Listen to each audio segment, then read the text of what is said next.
Suzi Quatro, this is great to be Zooming with you. Good morning. It's your evening, correct? That is exactly right.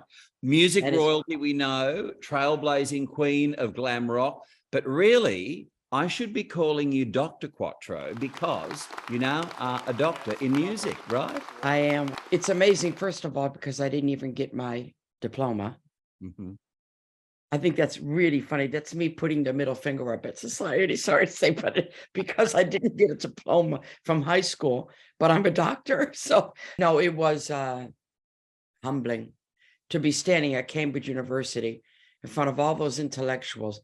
Me getting to be it's still amazing me. I'm allowed to use it on my passport anywhere I am, officially Dr. Quatro. You began your music career obviously in Detroit where you were born, but playing the bongos in your father's jazz band? I did. In fact, that was my first instrument. I was 7 when I received a pair of bongo drums. I begged them for Christmas. I fancied myself one of those beatnik poets at a coffee shop with a cigarette, beating my bongos and reciting my poetry. Anyway, he actually used to let me come with him on a Sunday gigs and play in front of his trio. So that was probably my first ever professional gig. Your entire family really is musical. You know, your father, obviously, your sisters, your brother as well. I mean, that's pretty something. It was obviously in the DNA. Oh, I think so. I mean, when I go up, I go on stage and I do 3 instruments. I play the bass, I go to the piano, I play the drums.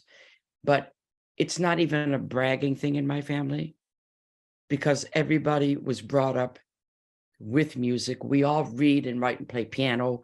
My little sister plays violin. My one sister plays harp. The other sister, Patty, she plays guitar. My brother plays fantastic piano. Everybody plays multiple instruments. So just the way we were raised. Is this true? You were 6. You were, like most of America at the time, watching the Ed Sullivan Show. On came Elvis Presley, and you thought, I want to do that. That's exactly what I did.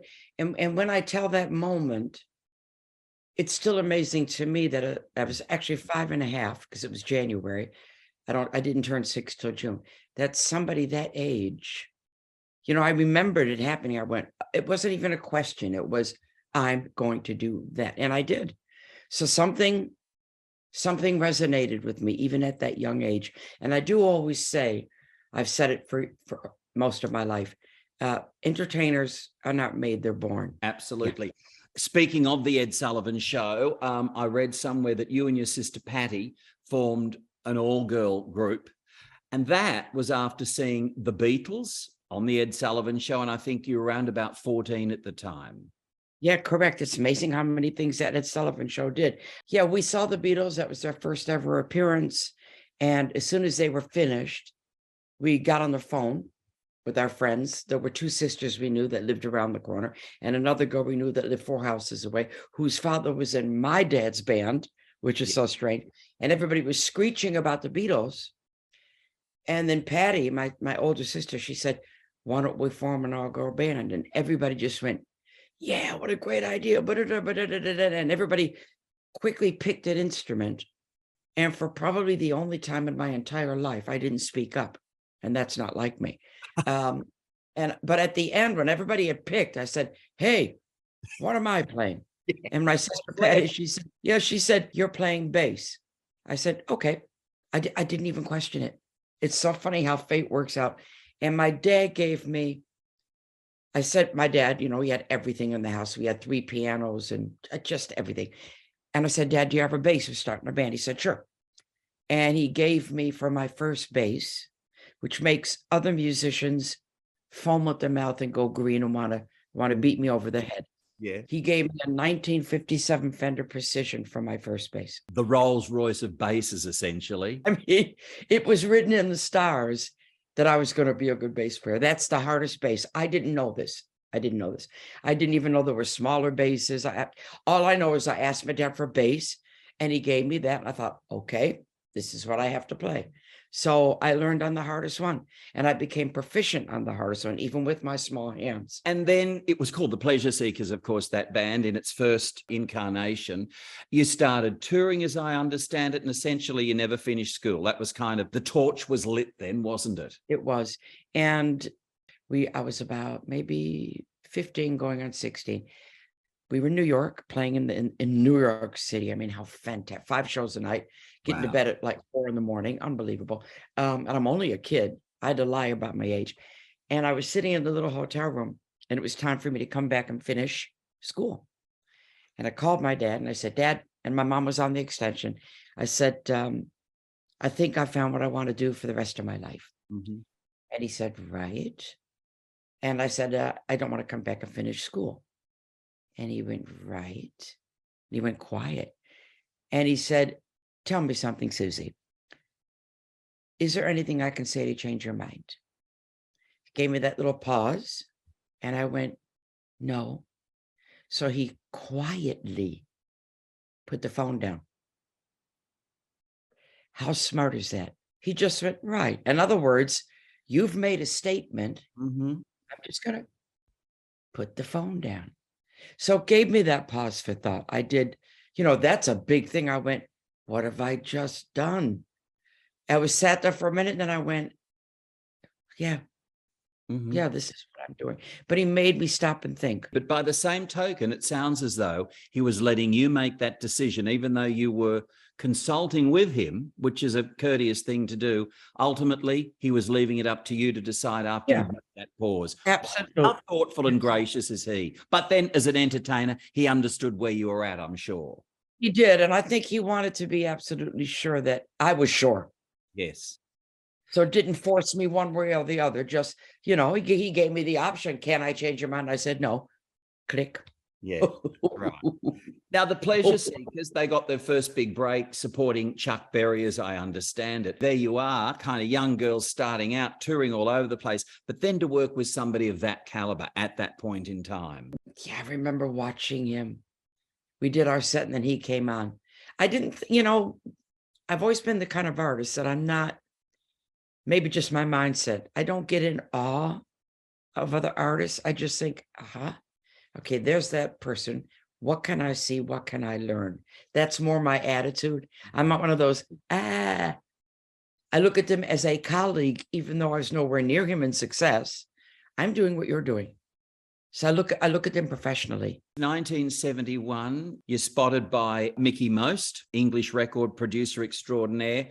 And Susie, the rest, as they say, is kind of history, really, isn't it? It is. I was in Detroit playing in the second incarnation of the Pleasure Seekers, which was Cradle.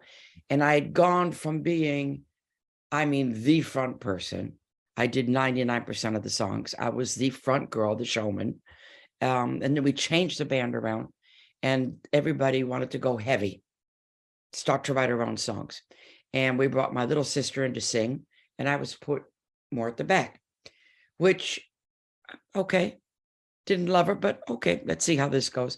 And what it did was it made me become an excellent bass player, because I didn't have to do the two things. And so, and then when I did go solo, the two things came together. But Mickey came to see that band, and it was the same week that band was seen by Elektra Records, who offered me a solo contract. Mickey came to see the band. He also offered me a solo contract. So it was obviously that time of my career. You don't get 2 offers in 1 week. This just doesn't happen. So obviously, time to go. And I went. I went to London, and about 18 months after that point, I had my first number 1. During that 18 months, though, Susie, was it a bit lonely? I mean, did you think, my gosh, have I made the right decision? This is such a big, almost seismic move. It was huge. Professionally, to me, no brainer. This was my shot. Emotionally, well, I left everything I knew. I left my family, left a beautiful home. I left the band, and I lived in a tiny little room in London for about 18 months with a bed like a tiny, you can barely fit in it, and a sink and a mirror, not even a bathroom. So I went from but I did cry myself to sleep many nights, but out of loneliness. Never for a millisecond did I consider going back. Mhm. I'd made that move, and I would go back a success. End of story. Non-negotiable. See, you can see how I'm a determined person. Mhm. And your trajectory, it was almost as if it was in the stars. It was like it was predetermined, because this is the stuff of dreams, but for you, it was reality. It's where I was going. I've talked to other people in the same position as me about this before. I've always had a sense of my destiny. Mhm. I've always trusted my instincts 1,000,000%. And I knew that this was the right move. And even though it was taking a little bit of time, I knew where I was going. And when they say, were you surprised when you had a hit? I can't say I was surprised. I was grateful and thrilled, but not surprised, because that's where I was going. That's right. That was the next logical step, wasn't it, in that journey? I wonder, because you came from a tight-knit family and you started that group together with some of your sisters, and your brother was kind of involved managing things, so it was tight-knit, and I'm just wondering, as you were singled out essentially for stardom, did that cause a little friction, or did it create like an odd dynamic? You take any family where everybody's in the same business and one person gets, of course, it's going to cause something. We've all handled it the best we can. I think Patty was the one that was affected the most, because she had started the original band, but she found her own way. She joined Fanny, and, she's made numerous trips over here. And I think the documentary caused a bit of friction, but when I did my Q&As, as the documentary Suzi Q was being premiered, at the end, when all the questions were going on and questions about the family came up, I used to love to ask. I'd say, can anybody out there raise their hand that there isn't family dynamics? Anybody raise their hands? Nobody. Mhm. So you're going to get this. You get the best you can. It's going to cause a little friction, but I'm pretty good with all of them. 1972, you had your first single out, Rolling Stone, with the absolutely fabulous Peter Frampton on guitar. What was that experience like? I wrote that song with Errol Brown, who's now passed away. And we sat at his piano in his flat, and we worked out the lyrics and bass part and blah, blah, blah. And Mickey said, I have this guitar player. I want to come in and play on your session. And maybe he's good for your band when you're from your band here. And Mickey was smart. And when we done with the session, Mickey said, he's a very good player, but he's not the right guy for your band. And I said, why not? He said, because in your band, there's only one star, and that's you. Peter wasn't a star yet. How clever of Mickey to have spotted that there's only one star in your band. And it was obviously very clear that Peter Frampton had the makings of a star even back then. So Mickey was good at that. He was a good star spotter. So, but I mean, I didn't see that. I just thought he was a good player, but Mickey saw it. 1973, and to think, gosh, this is coming on to 50 years now. Can the Can becomes your first big hit. And these decades on, Suzi, and I've seen you do it umpteen times live. I tell you what, the crowd goes crazy. That is such a favorite song, isn't it?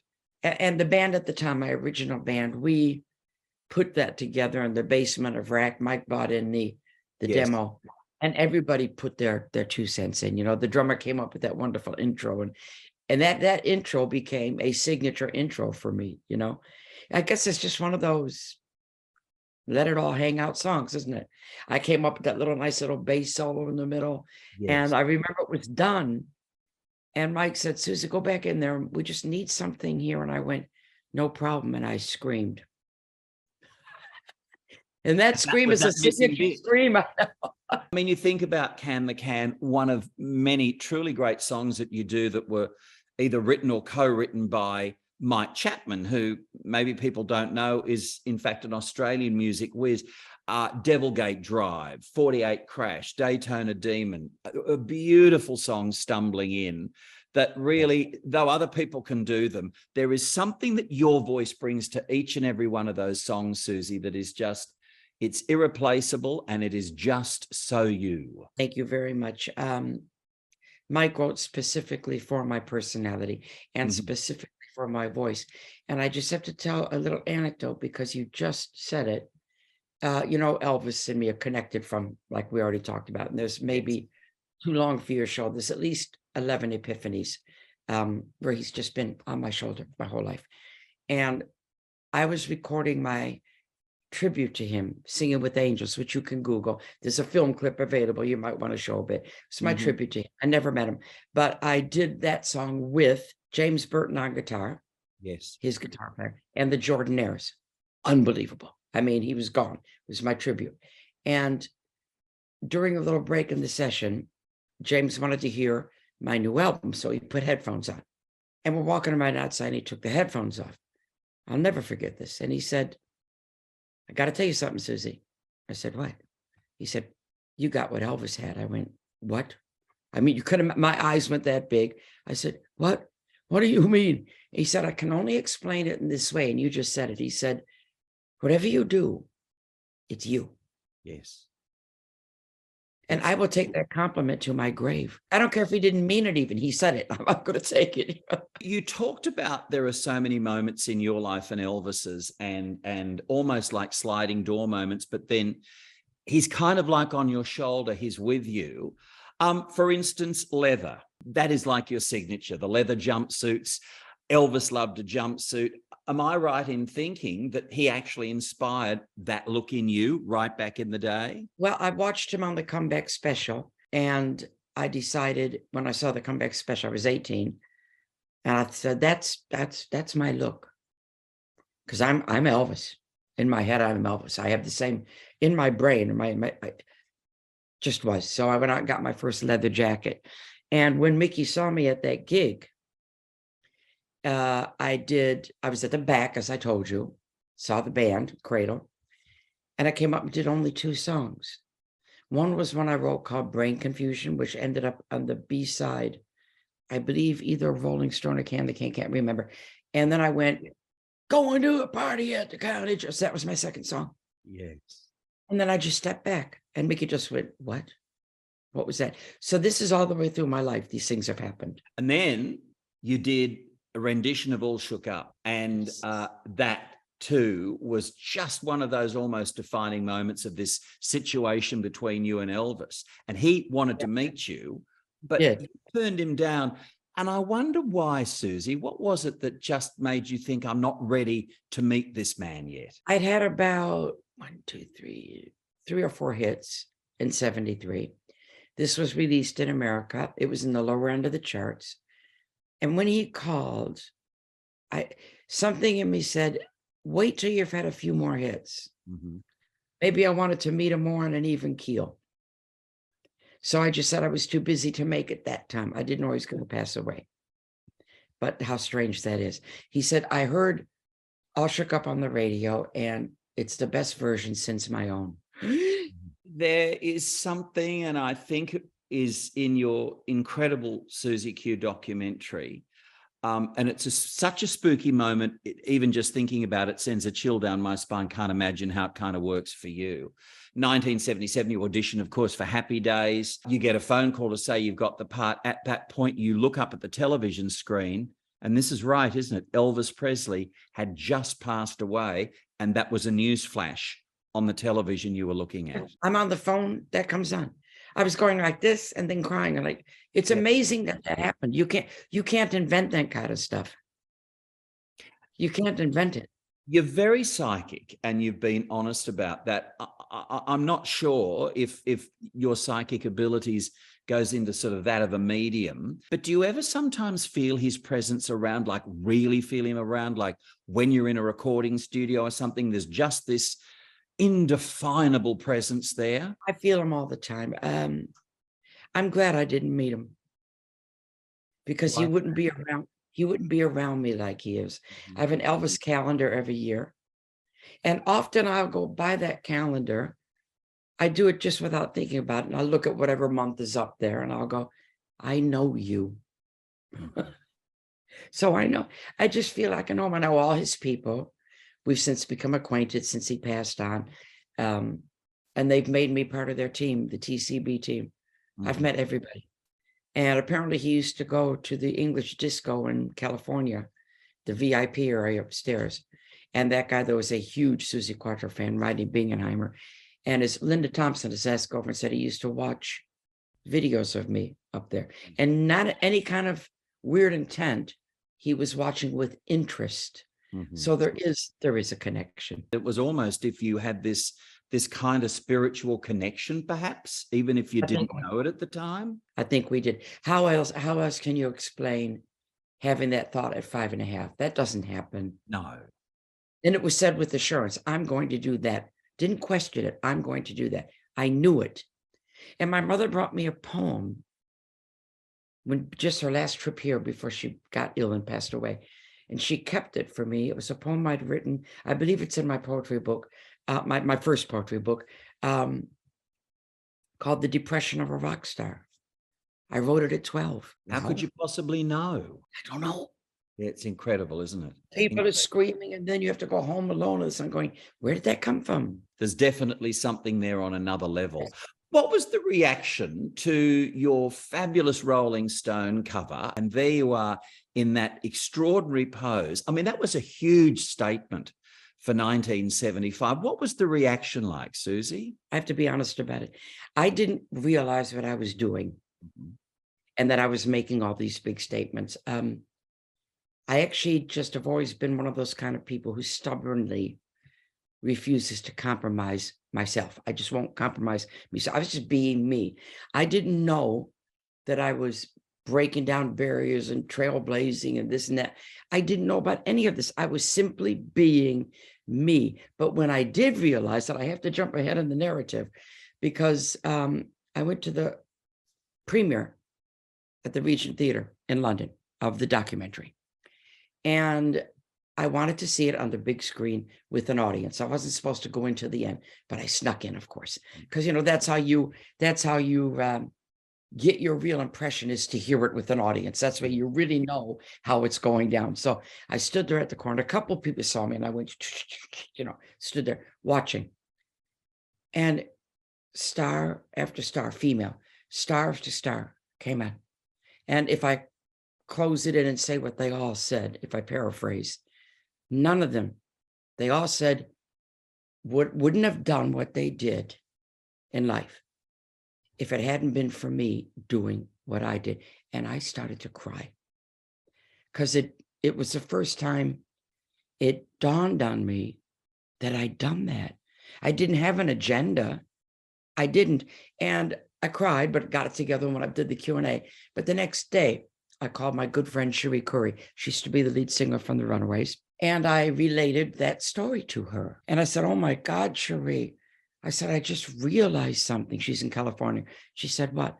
And I said, by me doing what I did, I gave women permission all over the world to be different. And there was this long transatlantic pause. And then she said, and you just got that? It's a great story. What a great story. And isn't that nice to know that I didn't have an agenda? I think this is why it happened that way. I think this is hindsight at 72. If I'd been that kind of female who was, I'm going to show you guys what I can do, but I wasn't. I was just being who I am. Which again goes back to that original thought. I'm going to do that. So many great people, from Joan Jett to Debbie Harry, so many of them really kind of say, if it wasn't for you being such the trailblazer, such the pioneer, they likely wouldn't have had a career, because maybe they didn't have the courage to be them and to let that inner integrity flow out. You really opened the door without even knowing, because you didn't even know there was a door there to be opened or shut, probably. Correct. And I humbly take all that to my grave. I was the first. I didn't know I was going to be the first, but I was. But I take all that on board. That affects me. Wow. Just wow. What do you say? Tell me about your time on Happy Days playing Leather Tuscadero, who, as I remember, was the sister of Fonzie's ex-girlfriend, Pinky. I mean, was that great for you? That was such a departure from what you've done. And I think probably one of your first acting gigs. It was my first acting gig. It was the right decision at the right time. I always wanted to do everything I could do in this business. And I always knew I could act. I just knew I could. I just knew I could. I could have gone any which way. Even though Elvis called out to me, I could have gone in many areas of show business. Because I just have that kind of flexibility. I've always known that since a kid. I wanted to act, and I acted in a great show. And I've kept friends with Henry and Ronnie, and we email all the time. And one of the emails I had with Ronnie, not that long ago, we were talking back and forth, and I said, tell me the truth. I said, did it ever feel, first of all, that I was new to the show, a newcomer, and did it ever feel like I was a new actress? And he said, no, to both. It's like you were always there. You just slid in. And as an actress, he said, I tell you now, never take an acting lesson. I said, why? Why? He said, because what you do is natural and it would ruin it. So that's quite a compliment. You've also had, of course, some really nice roles on television. Absolutely fabulous. I love it when you played the nurse. I think Patsy's gone in for a facelift or something and whatever, and you're the nurse. How great were Joanna Lumley and Jennifer Saunders? Wonderful people, wonderful people. Joanna Lumley is just one of the most gorgeous, nicest, gracious ladies I've ever met. Jennifer Saunders, what a talent. We were talking as we were rehearsing the scene, and I said, Jennifer, can I play with this? She said, you do whatever you want. So I did, that sex or rock and roll, sex, drugs, or rock and roll. She went rock and roll. That's all my own dialogue. She let me, she said, you just do what you want with it. I said, okay. And I made it fun. But great people, great show. The other day, you might be thrilled to know that Midsummer Murders played here. Your particular episode where you're playing Mimi, somebody or other, the rock star, the Suzi Quatro of Midsummer Murders, and you get electrocuted on stage. I wrote the music for the music of that one, my own self. Yes. And that was weird, seeing myself carried out. I had to do the death scene maybe 15 times because they take all different angles. Yes. And but the 9th time that they filmed it, John Nettles was standing there. He was in the scene. He's leaning on the stage.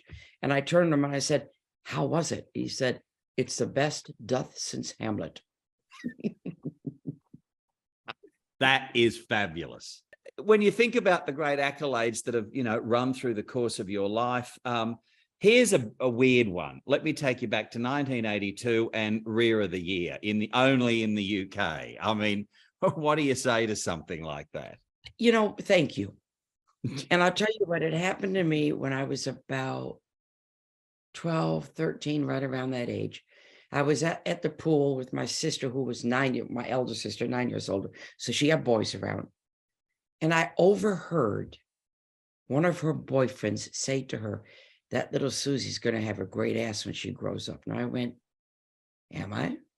So I went home and bent over in front of the mirror and looked between my legs to see what they were talking about in the mirror, to see what that meant. There was me going, why did you say that? Trying to find it. So I have always been told that.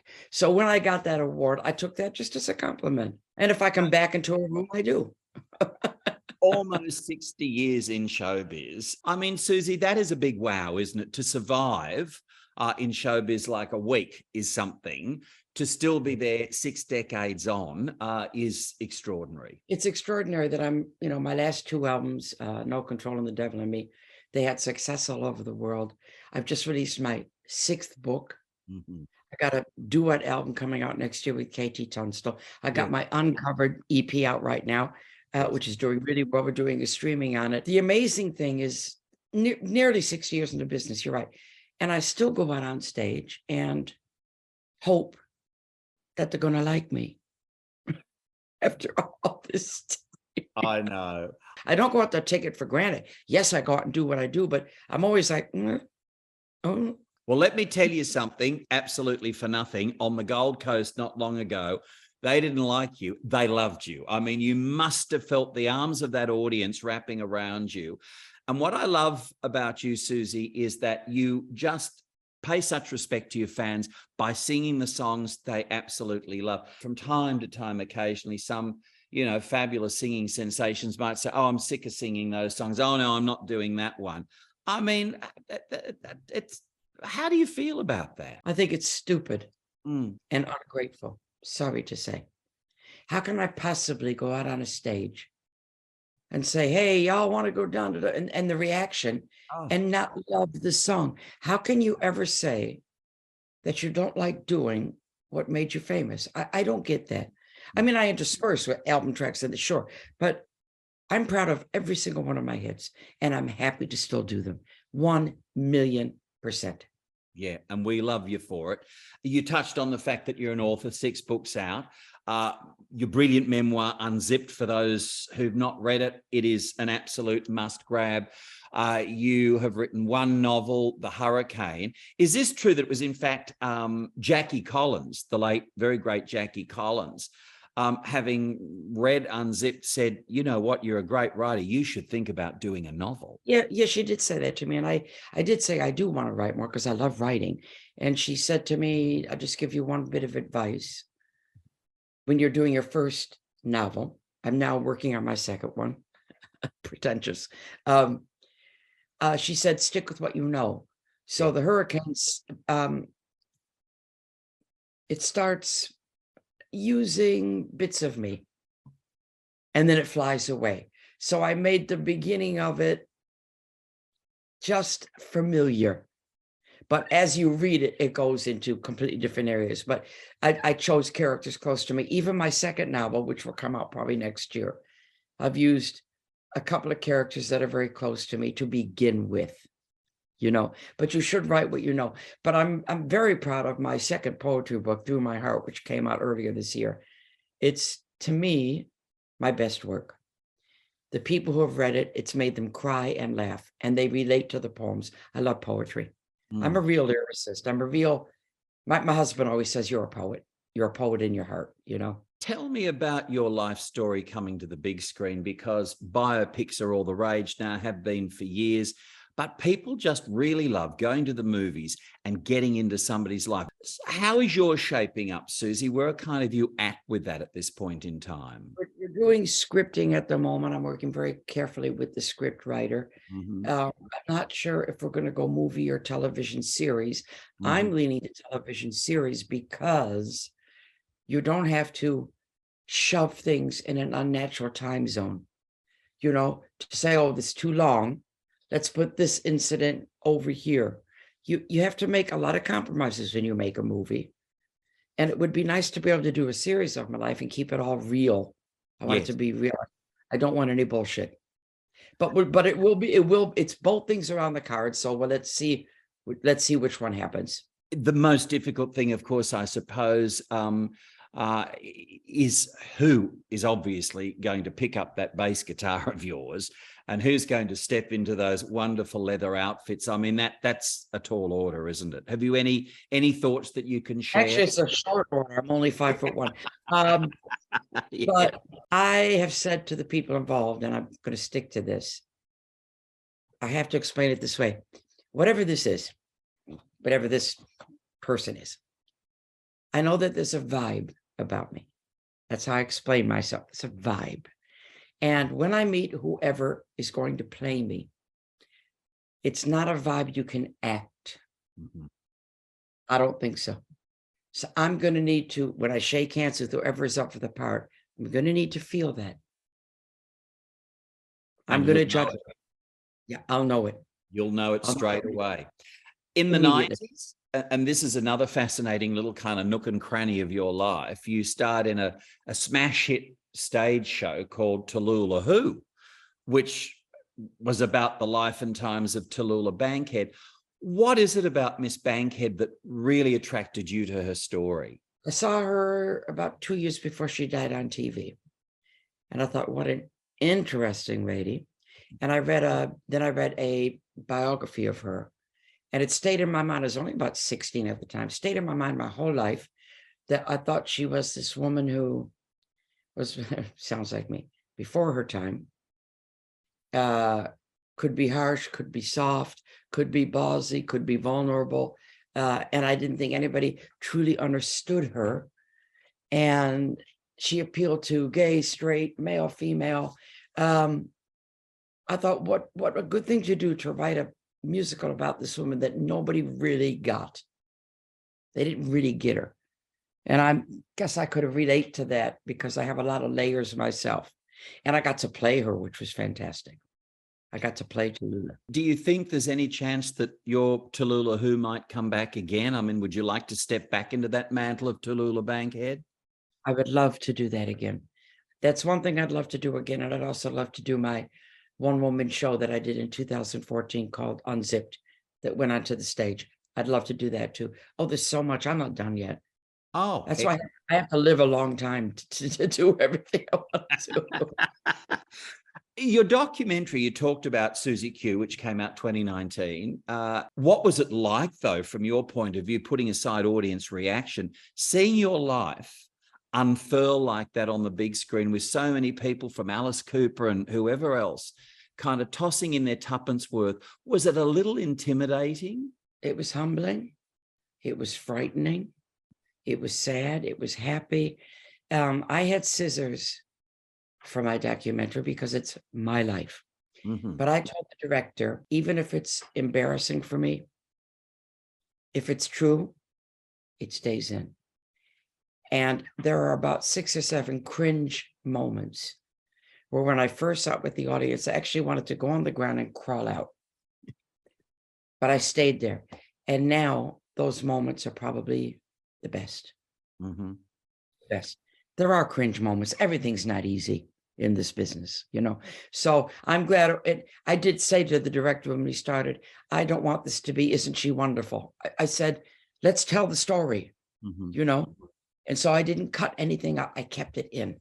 Whatever it was, I kept it in. Of all the places in the world and of all the places you've been and wherever you're enormously adored, 38 visits to Australia on tour and so forth, but also your Suzi Q documentary was produced by 2 Aussies, wasn't it? I know, amazing. Yeah, there's something there. I feel this connection. I think there's an affair going on between me and the Australians, and I think it's been going on my whole career, and we should never get married. It'll ruin a good thing, won't it? Absolutely. We don't cheat on each other. We keep it like that, you know.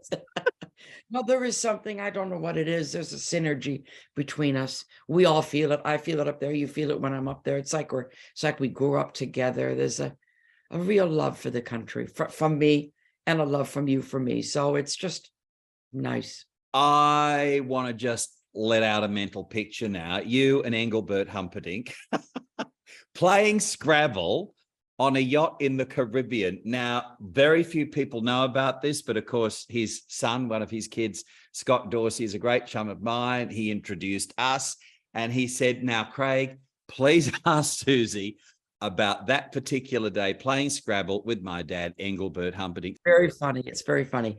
I'm a keen Scrabble player, and so is he. And he likes to think he's the best. So we're talking and we're playing, and he said, okay. He said, before we start, I said, yeah. He said, smallest word in the dictionary. I said, I. Spell it, A-I. What does it mean, Suzi? A 3-toed sloth. He went, right. So he had met his match. He'd met his match. He didn't get me. Oh, wow. Then now Scrabble fans have made a note of that particular word. I love it. I do play online, so I am good. I'm a good player. A little more fabulous trivia. Those who love, of course, Suzi Quatro factoids. You are the aunt of the fabulous Sherilyn Fenn, who many know, of course, from Twin Peaks. I remember she played Elizabeth Taylor, I think, in a movie on the life of Elizabeth Taylor. I think that was her best role, playing Elizabeth Taylor. She was really great. good. Yeah, she's such, I always just say, what she can come out of the shower with no makeup on and you go away because she's that pretty. Just go away. We don't want to see you. So the connection is the exact connection? She's my sister's daughter. Mm-hmm. And her only daughter. She had 4 kids, but only 1 girl. And she went to California and made it in Twin Peaks. And she's had a successful career as an actress. She's good. There is such a normalcy about you. No ego, no carry on, no nothing. You're just a normal person. How do you do it? So many people, that kind of escapes them years ago. It's a big question. I have been privileged, is how I see it, to have been allowed to be successful at my chosen profession. Okay. It doesn't make me any better than you. It just means I have been able to be successful at it. I have an ego room in my home on the 3rd floor, which is, when I tell the story, it's like an analogy, but it's not. You have to go up 2 flights of stairs. Where this ego is, you can bang your head. There's crooked, it's really precarious to get to, think about it. It's precarious to get to the ego room. And is it just, you get that there's a big wooden door, and I had a little plaque made, and the plaque says, ego room, mind your head. You go in, and it is literally everything, Suzi. There's pictures in every space. There's awards, there's bass guitars, there's a rack of old costumes, there's CDs, there's videotapes. The whole career is up there. Big red book on the table. This is your life. When I went on This Is Your Life. And if I feel a need to visit my ego, and I say visit it because it's not where I live, I go up to the room and I'll watch something or look at something or whatever and go back in the memory and come down. So I have a space for it. My ego is for the stage, and it's called performing, and you can't be an entertainer or perform without an ego because you wouldn't go up in the first place. But that's a performing ego, and it's an alter ego almost, and you need that. But I think that's the thing I'm most proud of in my life, that I have been successful and I have remained normal. That's the thing I'm most proud of. Yeah. Well, I get recognized everywhere, obviously, after so long. And I made up my mind after the first hit, when you first notice people are doing that everywhere you go. And I thought, okay, I got 2 choices here. I'm 23, got 2 choices.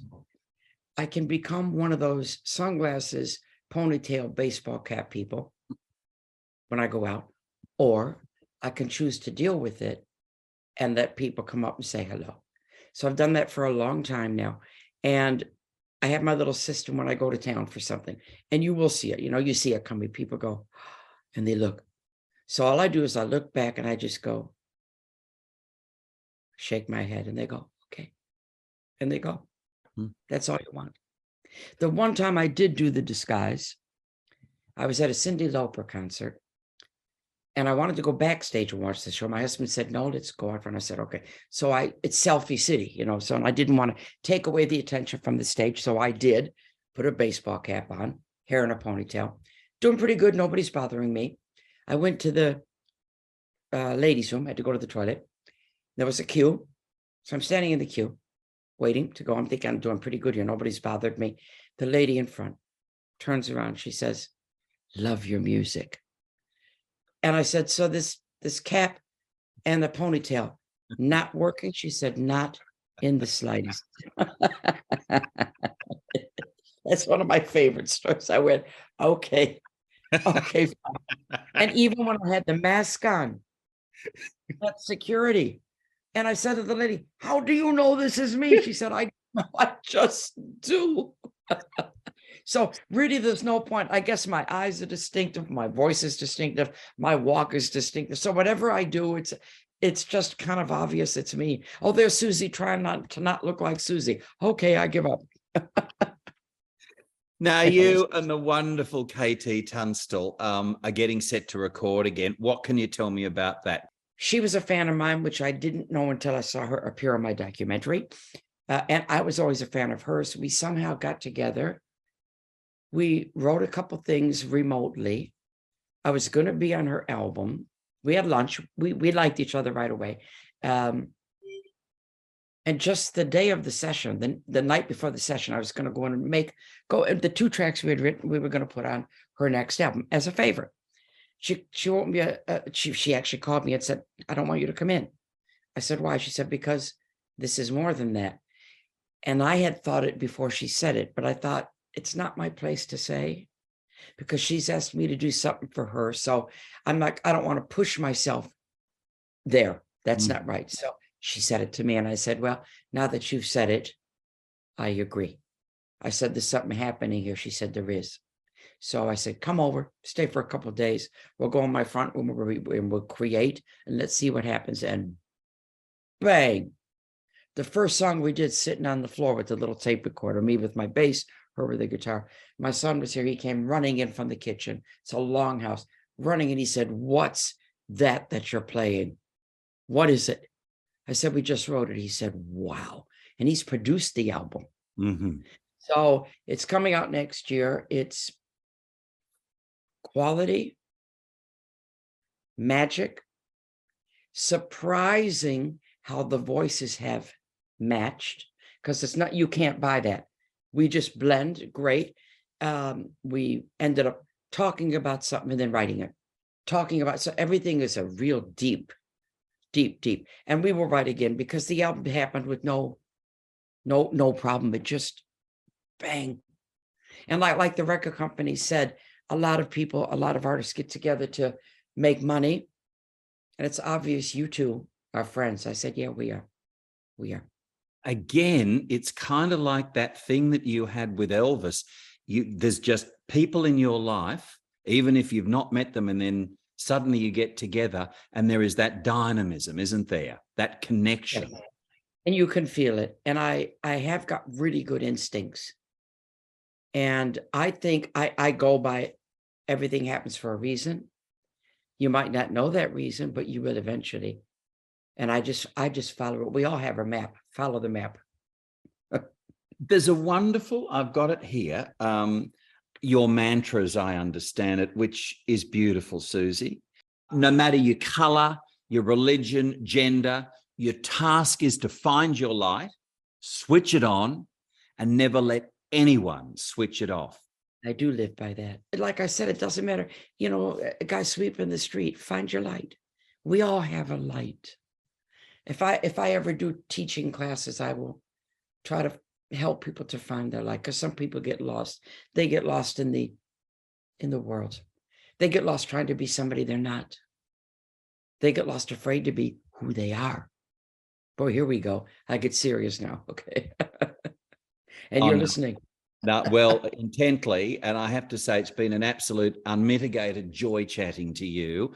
Can't wait for the new album with KT Tunstall. You've got another novel on the way as well. You've got the biopic. I'm kind of checking them all off here. Uncovered is out right now. And oh, by the way, Uncovered, the EP, my 6 covers, it's out now on Sun. There's a streaming. We're going to be doing a streaming, and that will be coming out on Valentine's Day. 6 covers. I did one of them on stage, you heard, Bad Moon Rising. Yes. A really, really good album. And Richard produced that too, so. Well, Suzi, I got to say, 2023 is going to be another great year for you. You're like that magnificent bottle of red, aren't you? You just keep getting so absolutely fabulous. Yes. It's been lovely to catch up on Zoom, and you really are just something very special. Thank you very much. Yeah. See you later. Bye-bye.